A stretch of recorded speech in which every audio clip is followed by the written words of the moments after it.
What's going on, dudes and dudettes? So yes, said I was gonna show you the other three trades I had of a little bit better teams, especially in the Eastern Conference. I had to do these type of trades to get Anthony Davis out of the Western Conference. But overall, if you just hear the names, obviously the teams I'll be trading with are Miami, Boston, and Milwaukee. So yeah, overall, very crazy destinations because it seems like it just benefits the other team more than it would the Lakers. But you might be kind of excited to see what type of talent the Lakers are getting back. So, with that first trade to Miami, obviously Anthony Davis's $37 million contract.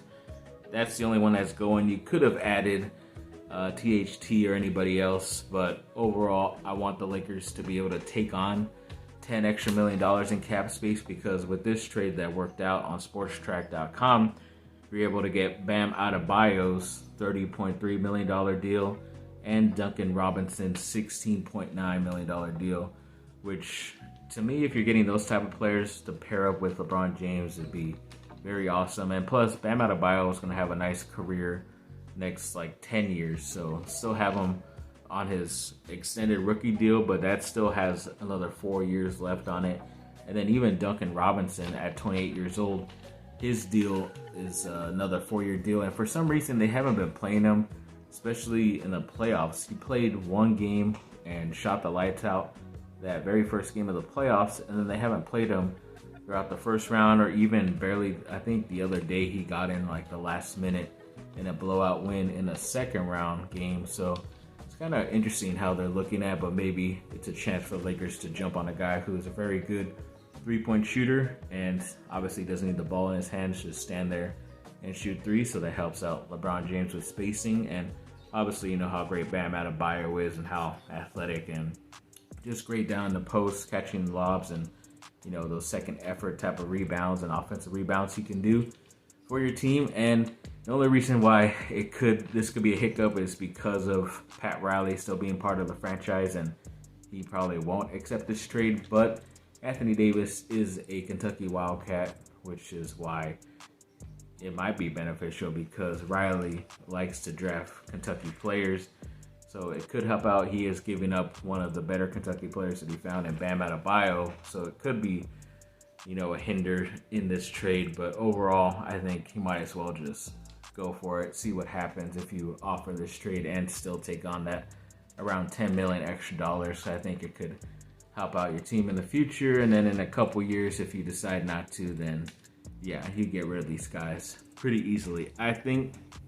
Then yes, this one was a tough one, because obviously if you're not getting Jason Tatum from Boston, I'd say why even do this trade? But to be able to make this trade make sense in the real world, sort of, I kind of went with other guys to be able to make this deal work. And yeah, it would suck because you'd have to play Anthony Davis twice in a Boston uniform, but luckily it's only twice, and if you beat him in the finals, then you go just beat him there. But obviously, sending Anthony Davis and THT their $37 and $10 million contracts over to Boston, and Boston is sending over Jaylen Brown and his $26.6 million deal, which feels still pretty good. And then Marcus Smart is just starting his 4-year extension this offseason, and luckily it's only at $16.6 million, which is still pretty good. In this case, the LA Lakers still save about $5 million in cap space total, which is still pretty good.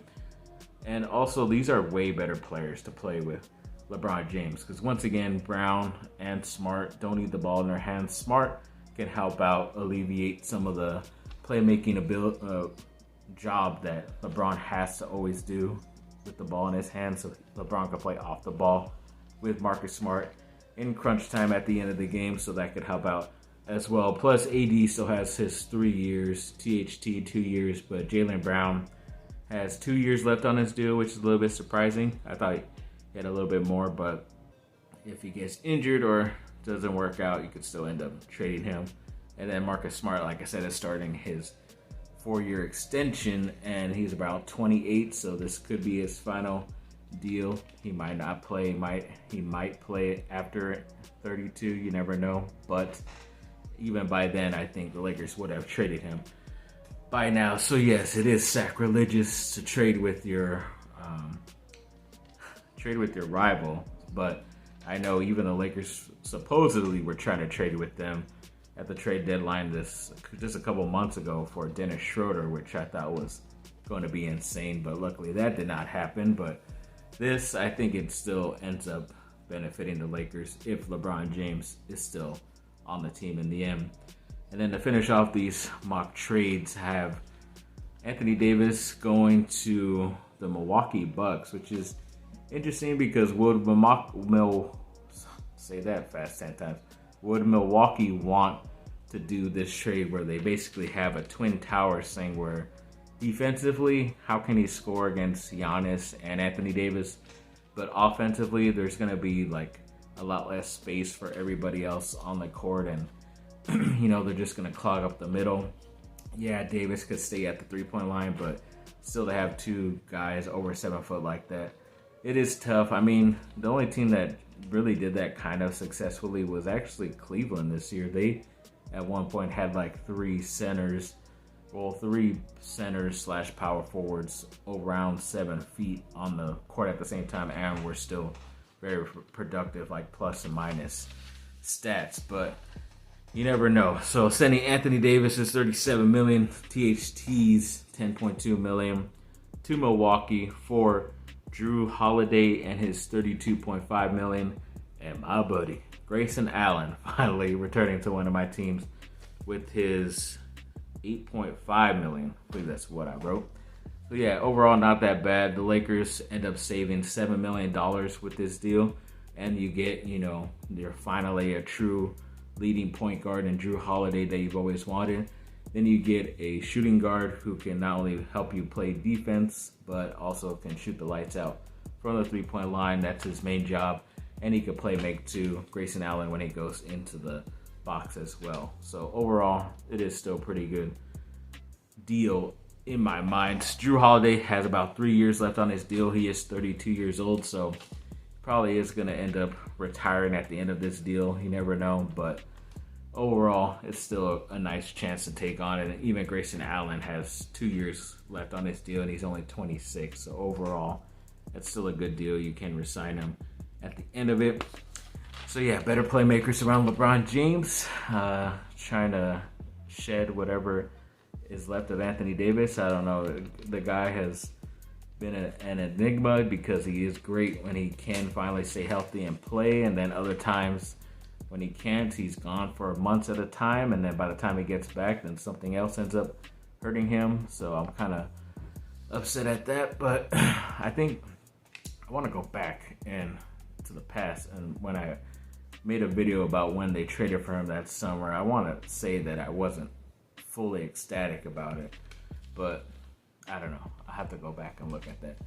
But yeah, thanks for watching, people. Like and subscribe, comment down below, let me know what y'all think. Yes, these are crazy. That's why I kind of separated them from the other video, just so I can kind of focus on them a bit more, because they were a bit more outlandish and most likely not going to happen. But on Sports Track, they said it was valid, so in some universe, it could possibly happen. You never know. But yes, like I said, thanks for watching, and have a great rest of your day. Bye.